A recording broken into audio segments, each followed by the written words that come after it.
Perfumes, aromas del alma que forman parte de los ritos y liturgias. Desde su más tierna infancia, desde el cálido regazo de su madre, Jesús vive rodeado de las más exquisitas fragancias. Incienso y mirra al nacer, nardo y óleos funerarios al morir. Entretanto, olivares, vides, dulces dátiles, higos, flores del campo, campos de trigo. Olor a madera recién cortada en el taller de su padre, José. Grandes, pequeñas, diminutas como el grano de mostaza, evocadoras como el cedro del Líbano, bellas como el almendro, útiles como el papiro o el lino. Descubre aquellas plantas que en la Biblia nos hablan de Dios.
Natura, edertasuna eta fedea.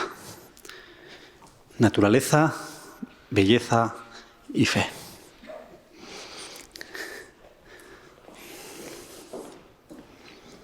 ¿Dónde quieras? Aquí o aquí. Ojalá aquí.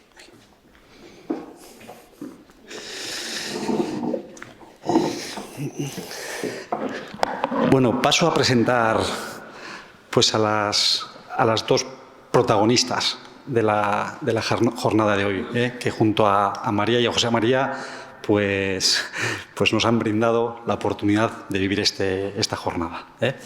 Orduan.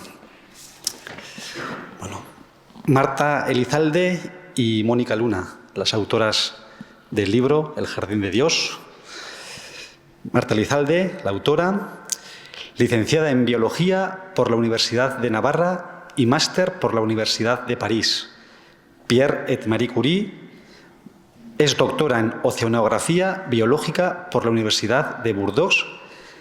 autora además de una decena de artículos científicos en revistas como Crustaceano o Deep Sea Research. Obtuvo el premio a la investigación Jacques Potier. Actualmente interesada por el diálogo ciencia y fe, es catequista y ha publicado, junto con Mónica también, el libro Oratorio de Niños, publicado en el 2020. Casada y madre de 6 hijos. ¿Estás bien ahí? ¿Quieres ponerte aquí? Igual sí.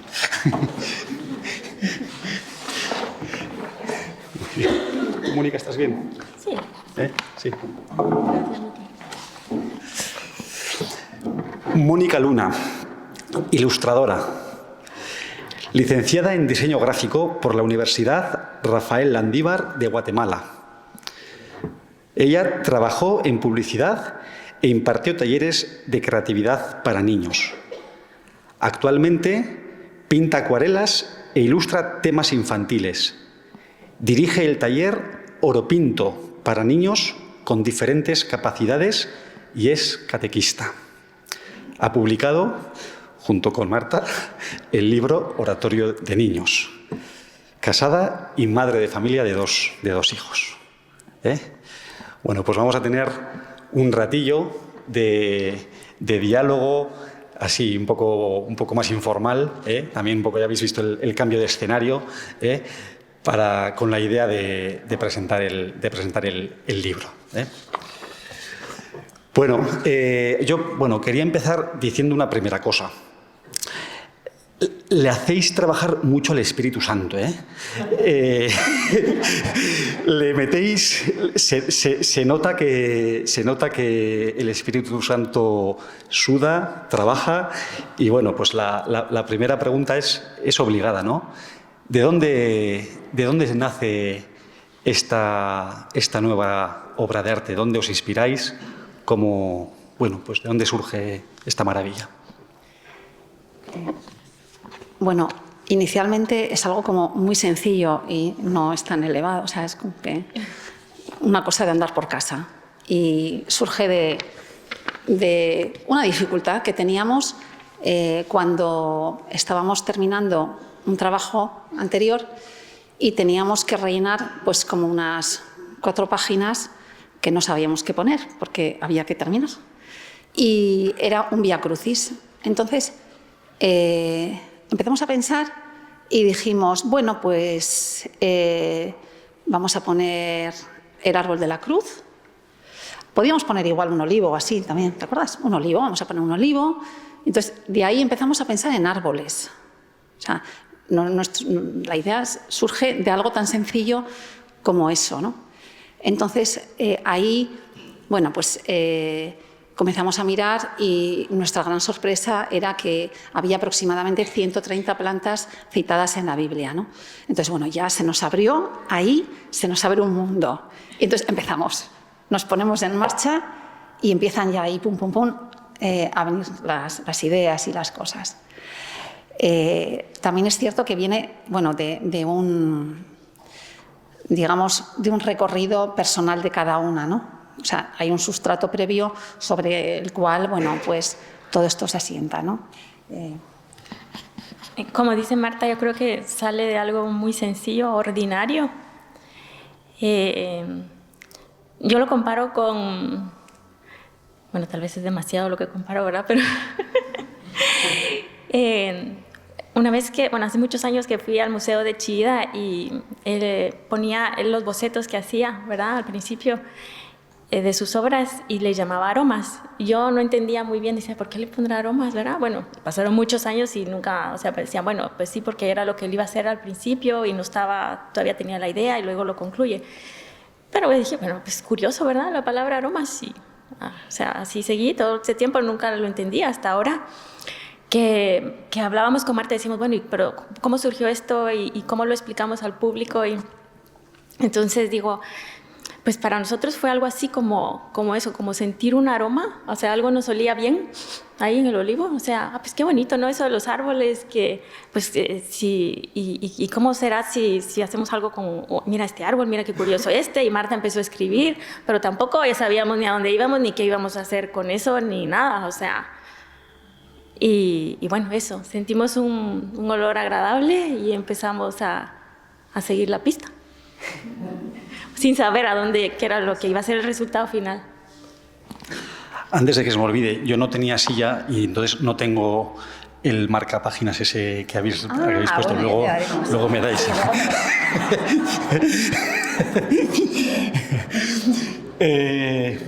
Bueno, ya veis que la portada... Bueno, aquí todo está pensado, ¿eh? O sea, aquí todo tiene aquí un sentido. La portada del libro... pues es así, como sencillita, pero con mucho significado, ¿verdad? Sí. ¿Nos podéis decir algo en torno a la portada? Sí, bueno, como veis, es una semilla que está germinando, ¿no? Entonces, yo os voy a hablar de esto, Mónica os habla del conjunto, ¿no? Entonces, queríamos que la portada fuese muy evocadora, ¿no? Y es evocadora por dos cosas, porque una semilla de mostaza, que esto es muy pequeña. Entonces queríamos resaltar la importancia de la pequeñez. De la pequeñez, de esas cosas que nos pasan desapercibidas, que son importantes y que no caemos a veces en la cuenta, ¿no? Importancia de la pequeñez. Y por otro lado, la importancia de morir para dar vida. Porque una semilla aparentemente es algo inerte, sin embargo, cuando tiene las condiciones adecuadas, germina, rompe, deja de ser semilla para dar vida, anticipo de resurrección. Y bueno, yo os voy a explicar un poco lo de los colores y todo, por qué escogimos eso. La verdad es que estábamos cenando en casa y yo pensando, bueno, ¿y cómo pensáis que puede ser lo de la portada? Comentaba yo, y que hemos pensado esto, o hacer lo otro, o así. Entonces, mi hijo pequeño me dijo, ¿por qué no hacéis algo así que sea más... que no tenga tanta cosa? Porque vas tú a las librerías y hay mucha imagen, entonces hazlo más sencillo. Y... pues será que no va a parecer como que no nos tomamos el tiempo o así. Entonces, bueno, lo comentamos con Marta, ¿verdad? O sea, como que era lo último, ya no sabíamos qué poner, ¿verdad? Lo comentamos con Marta y empezamos a probar. Y entonces dijimos, bueno, hagamos un contraste, o sea, la portada que sea así, o sea, pues eso, como una invitación al silencio, a disminuir toda esa sobreestimulación que hay ahora, ¿no? Y también eso, a fijarnos en las cosas pequeñitas, ¿verdad? Que a veces pasan insignificantes en nuestro día a día, pero que si prestamos esa atención, esa cosa pequeñita, si lo hacemos con la mano de Dios, o sea, se puede convertir en esto, ¿no? Entonces era ese contraste entre la portada del silencio y lo pequeño a la grandeza y lo exuberante que puede convertirse. El libro tiene una introducción que es fundamental para que luego podamos sacarle todo el jugo a lo que viene después, ¿no? A los 40 textos y a las 40 láminas. ¿Qué nos aclara esa introducción? ¿Qué nos dice esa introducción?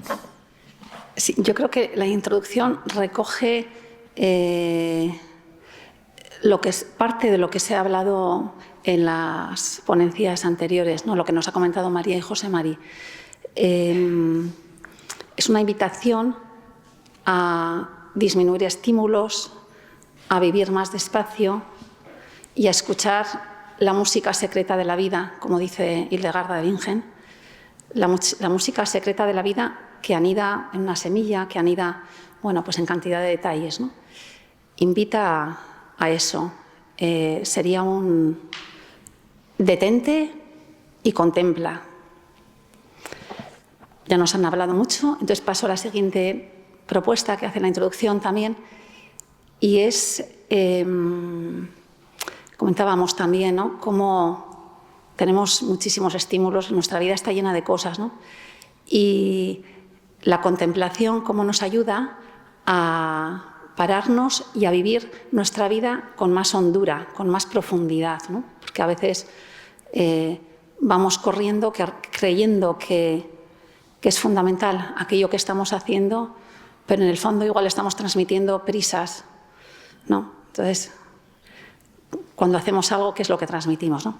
Entonces, bueno, el detenernos nos invita a contemplar y a ver, en este caso, en la naturaleza, el porqué están esas cosas ahí, ¿no? El porqué de la creación. Así como la biología nos explica cómo funcionan las cosas, nos explica los procesos, damos el siguiente salto, que ya es el salto teológico, que es el salto que cualquier persona se puede hacer, es el salto de la fe, y es ¿por qué está todo ahí, ¿no?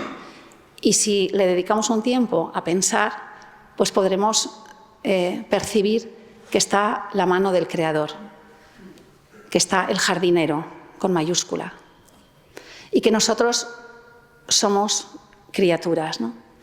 Entonces, esa relación de creador y criatura, ¿no? Que habla también San Ignacio de Loyola, lo propone también de este modo, y Benedicto XVI también hace una aportación muy interesante, porque dice que cuando la persona no reconoce que hay ninguna instancia por encima de sí misma, pues entonces entramos en un bucle de consumo, de insatisfacción, etc.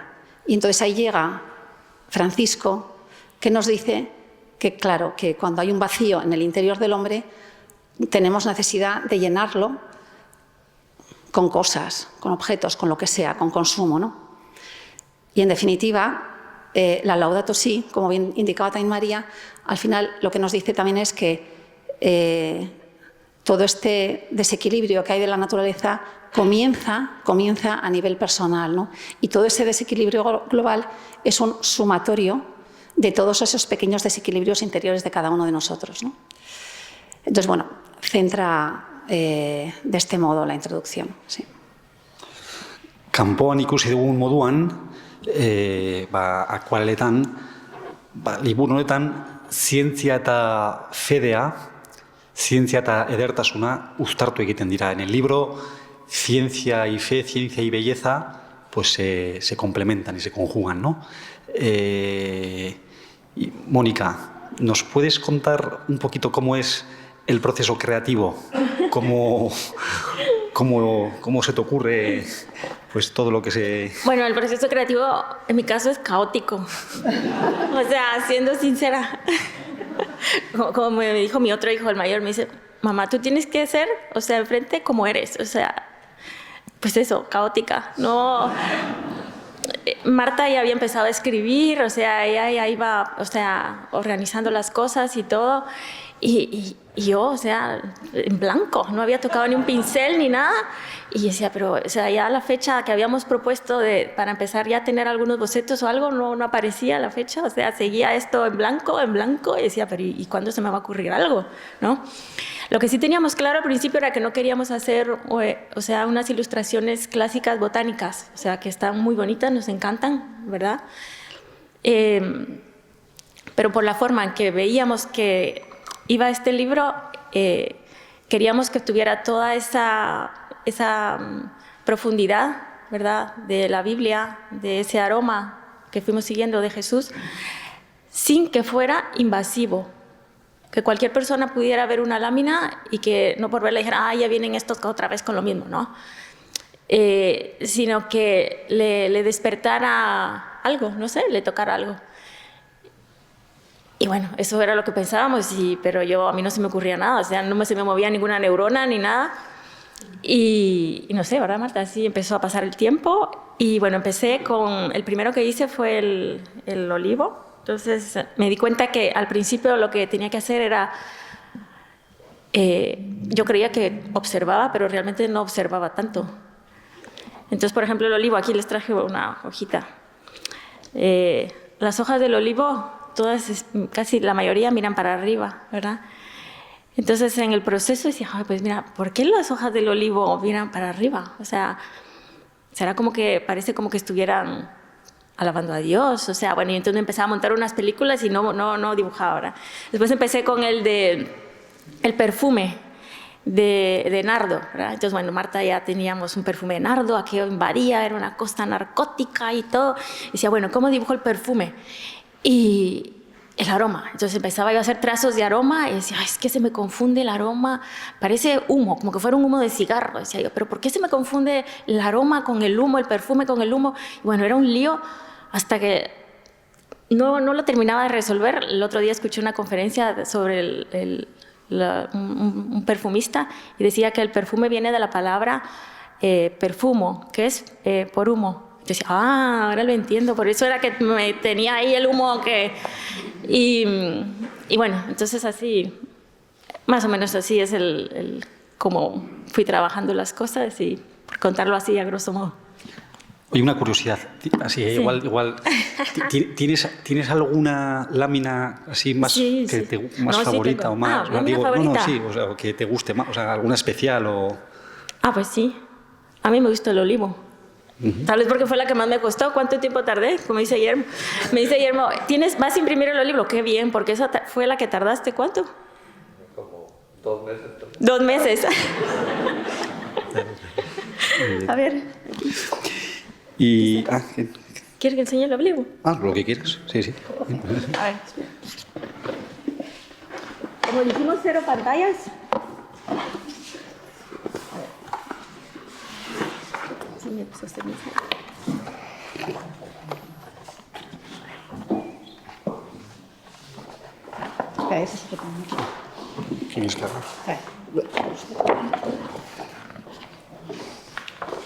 Bueno, veis ahí, ¿verdad? Un poco el olivo.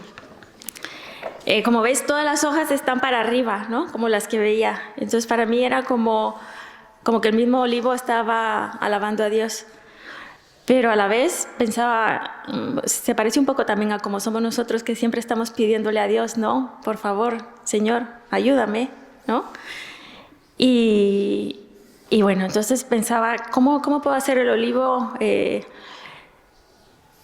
se parezca? Empecé a buscar fotos, imprimí no sé cuántas para buscar un olivo que fuera como el de Tierra Santa, ¿verdad? Donde estaba en el huerto de los olivos. Y este fue el que más me gustó, este que tenía el agujero. Y luego empezar a utilizar qué colores iba a poner, bueno, del noche, porque fue el huerto de los olivos, ¿verdad? Entonces, al descubrir aquí, mira, este libro me sirvió un montón, que era el libro de Psicología del Color, que lo tengo hace 1000 años, había leído algunas cosas, pero ahora al hilo de la Biblia como que me hizo más clic.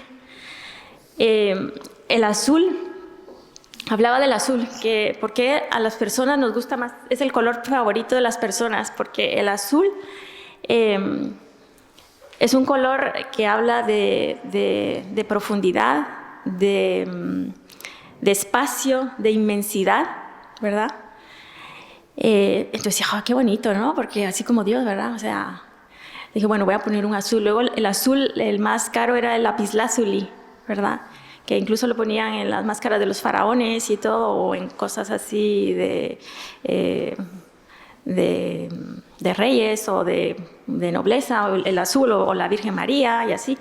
Entonces fui poniendo el azul y también cuando iba echando la acuarela como se va para donde quiere, iba viendo que de la acuarela iban saliendo formas que a mí me parecía, igual como os digo, como tengo la mente caótica y estoy viendo cosas por donde no las hay, entonces empezaba a ver aquí, por ejemplo, si lo veis en el libro, está la figura de Jesús que está hincado y está con el brazo para arriba pidiendo a su Padre.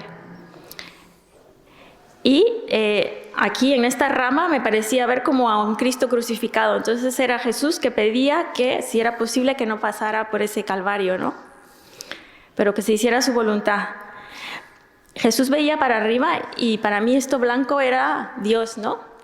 Y justo en este agujero que tenía el árbol se me hizo una mancha como fea y me quedó con cara como de demonio. Entonces yo dije, pues igual, o sea, queda aquí el contraste, ¿no? Los momentos que pasamos todos cuando pasamos una dificultad, que pedimos que no pase y que la luna siempre está ahí, la luz siempre está ahí, y si nos descuidamos, el demonio nos tira para abajo, ¿verdad? Y bueno, o sea, después hay un montón de cosas también que se pueden seguir hablando del olivo, más cosas del color, pero para haceros un resumen. Un aplauso, ¿no?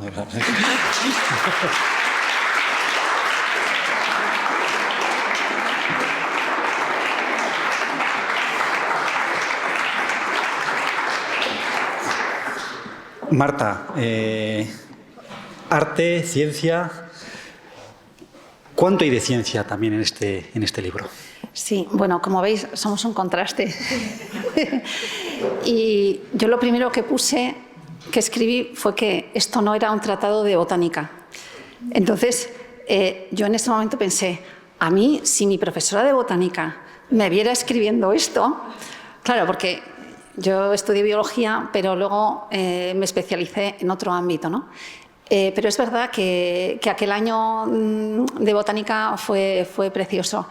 Y yo no me podía imaginar que hoy aquí estaría María Luisa López, la catedrática de botánica.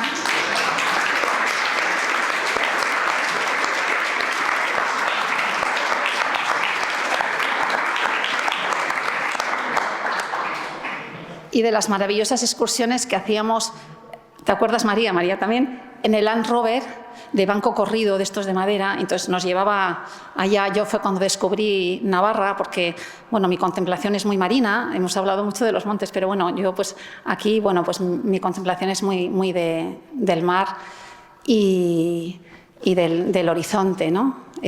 Suelo decir que el mar y su inmensidad se parecen un poco también al desierto, ¿no? Parece una paradoja, pero tienen una similitud en cuanto a inmensidad, ¿no? Y en cuanto a ese horizonte que ves, ¿no? Que es un lugar donde se propicia el encuentro con Dios, ¿no? Bueno, pero me centro en la pregunta, en el tema científico. Bueno, sí que tiene una metodología que de lo que yo estudié y bueno, investigué, pues bueno, pues queda ese sustrato de procedimiento, ¿no? Y entonces sí que lo tiene el libro, ¿no? Entonces, sobre todo, género y especie de cada planta. Aquello era un lío poder ponerlo, porque fijaros, en el Antiguo Testamento tenemos nombres comunes de plantas. La botánica es una ciencia mucho más posterior. El hombre, bueno, tuvo necesidad de, ante tanta riqueza, pues tener que sistematizar, ¿no? Tener que sistematizar, y entonces hacia 1700 por ahí es cuando surge la botánica como ciencia. Pero claro, teníamos cantidad de plantas que tenían el nombre común en griego y en hebreo, y claro, luego las traducciones a las Biblias, pues por ejemplo, para que os hagáis la idea, existe confusión, por ejemplo, entre lirio, azucena. Entonces en algunas Biblias te pone una cosa, en otras te pone otra, confunden el nardo con el no sé qué. Entonces, claro, yo decía, ¿y yo qué cojo? ¿Y yo qué cojo? Porque claro, esto no puede ser una chapuza, tiene que tener el rigor. Yo le debo a mi profesora ese rigor, ¿no? Introduzco también aquí el tema del agradecimiento hacia todos los investigadores anteriores, ¿no? Creo que es muy importante aquí, cuando uno escribe un libro, o en la vida, o en el mundo de la fe, el ser agradecidos a la tradición. En este caso, bueno, pues a los investigadores que han posibilitado que estemos a día de hoy en este punto, ¿no? En el ámbito de la Iglesia, pues también, ¿no? Yo creo que hay que ser muy agradecidos a todo lo que nos ha venido dado hasta el día de hoy, ¿no? Entonces, bueno, pues iba buscando con mucha bibliografía. Utilicé mucho un libro, su autor se llama Zohari, que es un investigador polaco-israelí, y él, bueno, pues fue uno de los primeros que investigó en Tierra Santa, ¿no? Y que hizo un libro muy potente. Bueno, investigaciones había habido más, pero un trabajo muy significativo es el de Zohari. Otro libro también con el que me he basado ha sido un libro editado por el CSIC y por la Universidad de Deusto, que también me aportaba mucha información. Luego había otro tipo de bibliografía, entonces para poner el nombre de género y especie en cada planta, cuando veáis en el libro, son justo 2 palabras, pero para poder ponerlas bien, Bueno, pues hay todo un trabajo, ¿no? Hay todo un trabajo que está detrás y bueno, que intenta, bueno, pues que sea algo verídico. Entonces, bueno, pues eso, empezando por el género y la especie, ¿no? Luego, a nivel bíblico, pues claro, había que buscar esa planta, en qué pasaje sale, ¿no?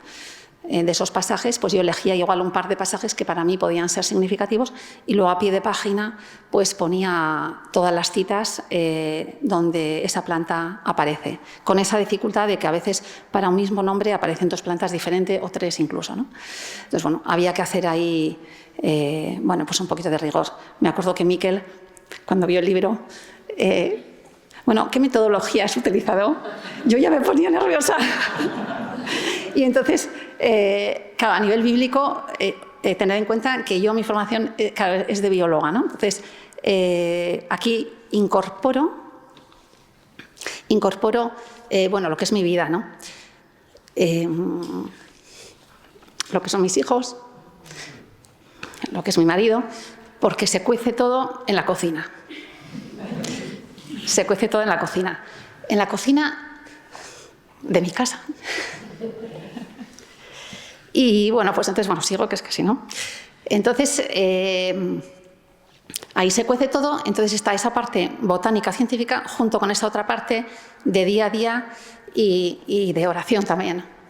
Entonces, había que dar respuesta a la parte bíblica y tenía que utilizar cierto rigor. Entonces, para ello, cogí dentro de todas las Biblias que hay, tenía que contrastar los libros de botánica y los libros más bíblicos, muchas Biblias, porque según qué Biblias usas tienes traducciones diferentes, y entonces me centré para poner las citas en la Biblia de la Conferencia Episcopal. Para poner los nombres utilicé también otras, pero las citas que veis en el libro son las Biblias de la Conferencia Episcopal. Y bueno, pues ese fue un poquito la base de trabajo. Luego está estructurado el libro de tal modo... Espera un segundo. Que tenéis... Sí, tenéis aquí, veis, la planta en cuestión, el nombre científico y una característica propia de cada planta. Lo que os decía, las citas. Y luego quise también añadir algo de poesía, porque estamos con los aromas.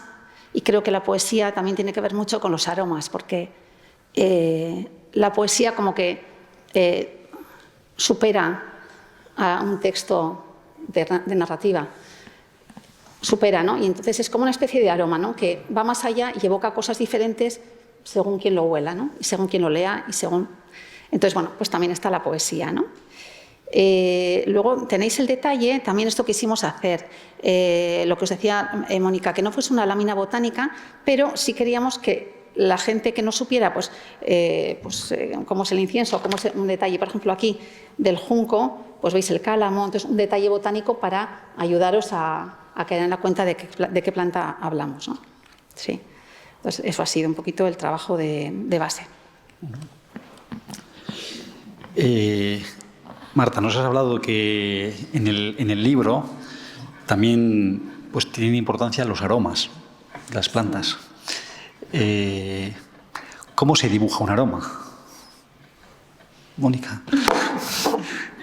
Bueno, eso lo que os conté, que tenía un lío entre el humo y el perfume, pero bueno, ya asunto solucionado. Luego, el color. ¿Verdad? No es lo mismo un color, por ejemplo, el nardo, que era un aroma intenso, dulce, narcótico. Entonces utilicé paleta de colores rosas, naranjas, colores como cítricos, ¿verdad? Entonces yo decía, bueno, la gente cuando lo vea, que tal vez no va a ser consciente, pero en algún momento que pudiera sentir algo, que traté de explicar el aroma a través del color, ¿verdad? Y eso. En torno a la estructura, ¿algo más te gustaría decir? No, igual de los aromas, sí. Yo creo que los aromas desplazan al lenguaje.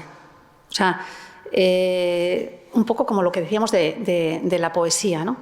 Y en cuanto al sentido del olfato, sí me gustaría notar una cosa, y es que, si os dais cuenta, nuestros 5 sentidos son como un poco externos, ¿no? Y con el olfato, con la nariz, entra algo. O sea, tenemos que hacer un ejercicio de que algo entre en nosotros, ¿no? Cuando el resto de los sentidos, pues no, ¿no? Y entonces nuestra nariz, bueno, pues es un gran alambique que os invito a, bueno, ya lo habéis hecho, a desarrollar, ¿no? Y creo que los aromas, todos tenéis conciencia de que nos traen a la memoria con una fuerza impresionante cosas del pasado. Nos hacen vivir con una actualidad enorme temas del pasado.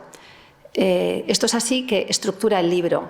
El libro está estructurado de tal manera que al comienzo hemos escuchado ese fragmento en el que Jesús nace y ¿qué es lo primero que huele? Su madre, el aroma de su madre, y luego el incienso y la mirra. Huele también a San José, porque San José anda por ahí, es carpintero, entonces el aroma de madera está también presente, ¿no? Luego van a estar todas las plantas que aparecen, junto con las del Antiguo Testamento también, pero bueno, todas las plantas que Jesús va a ir oliendo a lo largo de su vida y al final, en la cruz, huele de nuevo a madera y vuelve al regazo de su madre. En medio están todas las plantas. Entonces, es hacer ese ejercicio contemplativo de oler lo que Jesús huele, ¿no? Si huele a menta, hay menta allí en Tierra Santa, entonces Jesús de pequeño seguramente cogería menta y eso que hacemos muchos cuando vamos al monte o que nos encontramos la menta, estrujamos así, estrujamos y hacemos y olemos. Pues bueno, pues Jesús haría eso, ¿no? Y le cogería un poquito a María para llevárselo, para hacer un guiso, ¿no? Para aromatizar las lentejas o alguna otra cosa que anda por ahí. Entonces, es, digamos, una invitación a ver nuestra vida cotidiana pues con esos olores, esos detalles que decíamos al inicio, que impregnan pues, nuestro día a día, ¿no? Luego, José, que es a veces que está como muy ausente, ¿no? Le hemos querido también hacer muy presente, ¿no? Entonces, el tema de la madera está muy presente, aparece algún martillo también por ahí, y es en relación con los trabajos, digamos, que son más manuales, ¿no? Porque es verdad que estamos muy acostumbrados, o sea, en el mundo académico pues está muy digitalizado, pero existen muchos otros trabajos que son manuales, ¿no? Y entonces el darle una dimensión a ese tipo de trabajo, ¿no? Al trabajo aparece una imagen muy bonita en el roble, que era. Es una mano. Hemos hablado mucho, Mónica y yo, ¿no? Y entonces ha sido una gozada porque ella expresa perfectamente esto que os estoy comentando, ¿no? El trabajo de la mano, ¿no? La sierra que está con toda la fuerza, el sentido de fuerza, ¿no? El sentido de fuerza física, que cuando estamos igual con una tablet no tenemos, ¿no? Pero cuando hay un trabajo de este tipo, el sentir la fuerza, ¿no? La fuerza del brazo, de cortar, de oler. Entonces, bueno, queríamos resaltar, ¿no? En la figura de San José este aspecto que creíamos que era muy, muy importante también. Y entonces, el libro queremos, ojalá os huela también a madera. Oye, a ver, toda persona que es artista o toda persona que es creativa, pues se encuentra ante el pánico, ante el posible pánico, pues de la página en blanco o del lienzo en blanco también, ¿no? O sea, sí. ¿Habéis sentido en algún momento esta presión, esta tensión o no? ¿Cómo se enfrentáis a la página en blanco en tu caso, al lienzo en blanco en tu caso? Pues yo todos los días que me senté enfrente del lienzo en blanco tenía pánico, porque decía, ¿cómo voy a hacer esto? ¿Cómo puedo? ¿Seré capaz, de verdad? Y bueno, pues recurría a la oración. porque este trabajo realmente no era, o sea, era un trabajo en el que, sin conocer a la gente que lo iba a leer, pues ya estábamos rezando por ellos, ¿no? Porque yo pensaba, con que le sirva a una persona ya habrá valido la pena. Y bueno, o sea, yo me ponía, o sea, le decía, bueno, a ver, Dios mío, me falta tanto tiempo para entregar esto y no hay manera que avance. Y estoy aquí perdiendo el tiempo contigo y no me dices nada. O sea, a ver, venga. Y pues tampoco veía nada, tampoco sabía por dónde ir, o sea... pero yo creo que eso, poner nuestra pequeñez, pues que no... las cosas que nos cuestan, lo poco que somos a veces, ¿no? Se lo ponemos ahí al servicio y yo decía, bueno, estoy aquí, venga, con el pincel, a ver, venga. Pero nada, o sea, y entonces... pero bueno, yo creo que Dios pide que confiemos y las cosas irán saliendo como Él quiera, ¿no? Porque a veces me pasaba que cuando yo tenía más presión para entregar algo por la imprenta, me venía alguien que necesitaba hablar o que me llamaba a no sé quién o que tenía que ayudar a no sé qué persona. Entonces como que Dios me hubiera puesto más cosas difíciles, ¿no? Así como casi la señora en el tacataca pasando enfrente, que uno está como... Y quiere hacer las cosas rápidas y no, o sea, era el ritmo de Él, ¿no? Y bueno, pues eso, o sea, que pánico sí sentí todo el tiempo hasta ahora, o sea, que decíamos a ver cómo va a salir esto. Bueno, yo la verdad es que al comienzo no hubo casi tiempo para página en blanco, porque como surgió la idea, pues entonces fue como, venían un montón de ideas, entonces yo iba apuntando y sabía que tenía que ordenar, ¿no? Entonces era como un batiburrillo de ideas, pero me resultaban atractivas esas ideas que se iban plasmando, ¿no? También, en mi caso, se trataba mucho de ordenar ideas. Entonces, muchas veces me pasaba, cantidad de veces, por ejemplo, yendo en coche, volviendo del colegio, pues iba con alguno de los chicos y entonces me preguntaba, oye, pero, a ver, ¿en qué estás pensando? ¿No? Estaba totalmente a mis cosas de esto. Y, bueno, pues suelo llevar un cuadernito marrón, me gusta el papel y el boli y todo el tema de papelería y todo esto, me encanta. Entonces, llevo un cuadernito y ahí apunto cosas, ¿no? Y entonces, o igual a la noche también, ¿no? A veces igual, pues si no podía dormir o lo que sea, cualquier cosa, bueno, o igual no me dormía porque estaba pensando en esto, no sé si era una cosa u otra, pero bueno, entonces le daba y apuntaba, ¿no? Apuntaba al día siguiente porque si no, se me iba la idea, porque si no, luego el día sigue con sus 1000 cosas y se te va la idea, o sea, es que se te va. Entonces, mi tema era, sobre todo, pillar las ideas que venían, plasmarlas, porque si no, se esfumaban como el humo, como el perfume. Y ese era mi proceso. Sí que ha habido momentos más complicados. Alguno, por ejemplo, hay textos que están escritos cuando yo tenía COVID, y entonces dije, ay, esta es la mía. Ahora, con el COVID, bueno, estaba pero como un poco paliza, la verdad. Voy a estar sola y voy a disponer de tiempo para poder tener un rato largo para escribir, pero bueno, estaba como un poco hecha polvo. Entonces lo que hacía era, intentaba pensar y ahí tenía en la recámara, bueno, pues ciertas cosas, ¿no? También es verdad que surgieron bueno, pues con los chicos hubo algún accidente por ahí también, y entonces, pues en esos momentos dices, bueno, cosas curiosas. Si queréis os cuento la anécdota que justo yo había escrito Bueno, yo tengo además una duda para preguntarle a María Luisa, porque yo siempre he llamado plátano de sombra y la RAE dice plátano de sombra. Yo siempre he dicho plátano. Plátano, bueno, pues entonces lo puse, plátano, contra mis estos. Bueno, estaba escribiendo sobre el plátano de sombra y me gustaba mucho porque...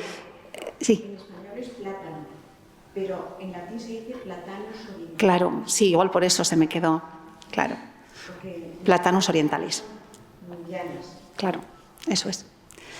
Y bueno, y entonces estaba escribiendo el plátano de sombra. Me gustaba mucho, porque también quiero compartir con vosotros la figura de... Yo creo que aquí no podemos terminar esta charla sin que hablemos de Gaudí. Sin que hablemos de Gaudí, porque él era un gran amante de la naturaleza, ¿no? Y un gran creyente. Él construye la Sagrada Familia y los pilares de la Sagrada Familia, no sé si alguno habéis estado dentro, la sensación es, ¿qué es? Un bosque, un bosque. O sea, la sensación es un bosque. Entonces Gaudí se basa en el plátano de sombra, en esos troncos, para hacer el bosque, ¿no? Entonces yo estaba con eso, ahí con eso, y le puse como característica columna vertebral. Y entonces esa fue la característica del plátano. Entonces ahí ocurrió un accidente y hubo un problema de columna muy serio y yo me acordaba, columna vertebral. Y bueno, pues entonces allí cuando fuimos al hospital, los árboles que rodeaban el hospital eran plátanos de sombra. Entonces yo seguía con mi libro ahí en el hospital. Entonces por eso os digo que el libro tiene situaciones del día a día, situaciones también complicadas. Entonces yo creo que se refleja, ¿no? Yo creo que Mónica y yo expresamos nuestra vida de un modo en el que igual no se percibe así lo que ella os decía fuertemente, sino que nuestra vida está de un modo ahí discreto, ¿no? Entonces, yo en mi caso suelo decir, Mónica, ella tiene el don de la pintura, ¿no? Tiene un don pues muy grande, ¿no? Yo no tengo don para la escritura, yo escribo normal, o sea, yo escribo normal. Entonces, pero sí tenía algo que contar. Vamos terminando ya. Un inciso. Pachi, está siendo respondida a tu pregunta de... Sí. Vale. Muy bien. Bueno, vamos terminando poco a poco. Decíais que en la Biblia aparecen ¿cuántas plantas? 130 más o menos. 130. Más o menos por lo que os he dicho antes, porque algunas cuentan como 2, otras cuentan como 1, por eso el número no puede ser exacto. Y en el libro hay 40. ¿Nos podéis un poquito contar un poco por qué la selección de esas 40 o cuál es un poco el criterio de criba? O... Bueno, Marta escogió las 40, ¿sí? No sé por qué al final, o sea, es que hablábamos tanto que... Bueno, pues porque dije, bueno, 130 no podemos hacer, es un trabajo inmenso, es una locura. Bueno, pues entonces vamos a hacer 40 porque es un número simbólico bíblico, ¿no? Entonces, 40 días pasa Jesús en el desierto, a los 40 días Jesús es presentado en el templo, bueno, 40 plantas para gozar y disfrutar, eso. Y también que eran, o sea, plantas con las que podíamos entrar en contacto más fácilmente, ¿no? Por ejemplo, un poco la idea también de este libro, o que nos ha ocurrido a nosotros, o por lo menos a mí, por ejemplo, la granada, que hace poco le comenté a alguien por aquí, pues yo pintaba la granada y la tenía ahí en el escritorio de casa y entraban y decían, ¿pero qué es esto? ¿Cuántos días llevas con esto aquí? Se va a llenar de bichos y no sé qué. Pero yo recuerdo esa sensación de haber leído el texto que hablaba de granada, de unidad, de iglesia, de la sangre de Cristo y todo. Y entonces yo en la cocina, cuando parto la granada y lo primero que sale es eso rojo, o sea, fue una sensación de, o sea, se me vino a la mente la sangre de Cristo, ¿no? Y yo creo que esa imagen ya no se me va a borrar. Entonces, cada vez que parte una granada, o sea, va a ser como una especie como de oración, ¿no? De la granada. Y así con cada planta, ¿no? Porque también luego el aloe, ¿verdad? O sea, que te lo echas y que alivia, sana, quita ese malestar, o sea, es suave después de la crucifixión, ¿verdad? Digamos que embalsamaron el cuerpo de Jesús. Entonces, hay muchas cosas que en el día a día nos pueden traer ese recuerdo de Jesús. Me imagino que durante la elaboración del libro habréis vivido pues, muchas anécdotas, muchas curiosidades, o no os habrán pasado cosas, bueno, ya habéis contado alguna, alguna más que queréis compartir. En blanco, os habéis quedado en blanco. No, curiosidades, igual hay curiosidades, anécdotas, bueno, igual os he dicho esta, ¿no? Pero el libro sí tiene curiosidades, eso igual sí que me gustaría comentaros, ¿no? Curiosidades que podéis encontrar porque, bueno, hay que fijarse, ¿no? Entonces, por un lado, en el texto tenéis, digamos, modos de abordar el libro, ¿no? De una manera, pues igual, tranquila, pues te sientas en el sofá y dices, ¡ay, qué gusto! Voy a estar un rato de relax, sin pantallas. Y entonces lo miras y, bueno, pues tranquilamente. Bueno, ojalá os lleve a hacer una lectura un poquito más profunda. Entonces, en esa lectura un poquito más profunda encontraréis detalles que Mónica plasma que están escondidos por ahí, por los dibujos, ¿no? Entonces, bueno, yo como curiosidad, por ejemplo, os voy a decir, ¿no? Cosas que aparecen. La palabra Biblia, igual aquí los sacerdotes, ¿de dónde viene? Biblos. ¿Y sabéis lo que es biblos? Es el tallo, es el tallo del pergamino, se le llama biblo. La parte blanda del tallo del pergamino se le llama biblo. Entonces, con ese conjunto de tallos que se secan, se ponen así y así. Entonces, del papiro, perdón, sí. Del papiro, perdón, sí, del papiro. Y entonces sale el papel, el biblo, que es el libro. Entonces, bueno, pues es una curiosidad, ¿no? ¿Alguna otra curiosidad por ahí? Pues, ¿de qué está hecha el arca de Noé? ¿De qué madera?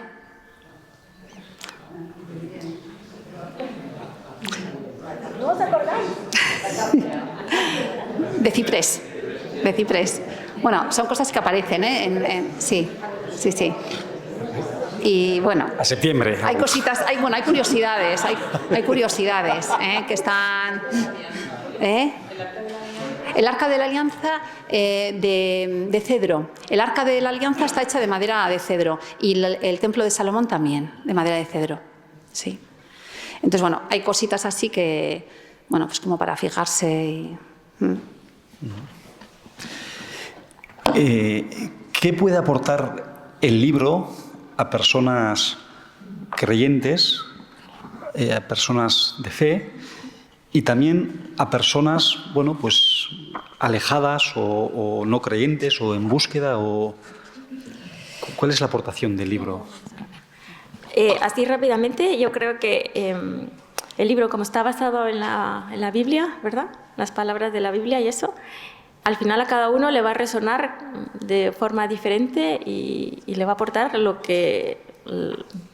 la creatividad de Dios, lo que le toque a cada uno. O sea, que vosotros veréis a ver qué os toca. Y eso. Sí, bueno, una de las cosas que hemos empezado igual a disfrutar también de esto, bueno, pues como estamos en la catequesis, aquí con las catequistas, hemos hecho experimentos. Entonces, los experimentos también de la biología se pueden llevar al ámbito pastoral. Yo creo que, bueno, pues ahí está, ¿no? Entonces, empezamos el curso pasado a probar. Como hacemos oratorio con los niños, dijimos, pues podemos hacer algún oratorio con alguna planta, pero bueno, entendedme. Llega, por ejemplo, estamos en Cuaresma y entonces dijimos, vamos a rezar el pasaje de María de Betania al hilo del nardo. Entonces, lo que hicimos fue, bueno, pues una estructura de un pequeño oratorio con este tema, ¿no? Luego hicimos con las madres de los niños de la catequesis, llegaba el Día de la Madre, y entonces dijimos, bueno, pues vamos a intentar que es verdad que todo está muy comercializado, ¿no? Entonces, vamos a intentar poner un sello más espiritual a todo esto, ¿no? Y entonces hicimos, bueno, pues un oratorio con la Virgen y con la rosa, ¿no? Con la rosa, en la que las madres, bueno, pues iban a recibir al final una rosa de parte de María, ¿no? Entonces, esto al final lo hemos ido recogiendo, que lo estamos haciendo. Ya veis que esto no para, ¿eh? Entonces, un cuadernito que, bueno, que se titula Rezando en el Jardín de Dios. Entonces, bueno, pues puede venir bien para diferentes ámbitos y estamos en proceso. Pero bueno, es uno de los posibles frutos, ¿no? Y sobre todo, bueno, y a nivel personal, yo creo que esto, bueno, pues ha supuesto para nosotras también un acercamiento muy grande a la Biblia, ¿no? O sea, pues muchísimo, ¿no? O sea, el ver la Biblia desde este ámbito, pues para nosotras también ha sido novedoso. Bueno, y por último, nos gustaría saber qué ha suscitado en vosotras, qué ha germinado en vosotras, pues el hecho de haber creado este libro. Bueno, primero ha aumentado nuestra capacidad de observación, de silencio, de oración, pero oración confiada plenamente, porque no veíamos que fuera a salir esto. Y luego de amor, porque en cada detalle que íbamos haciendo realmente íbamos poniendo pues ese cariño, ¿no? A Jesús y por Jesús a todos vosotros.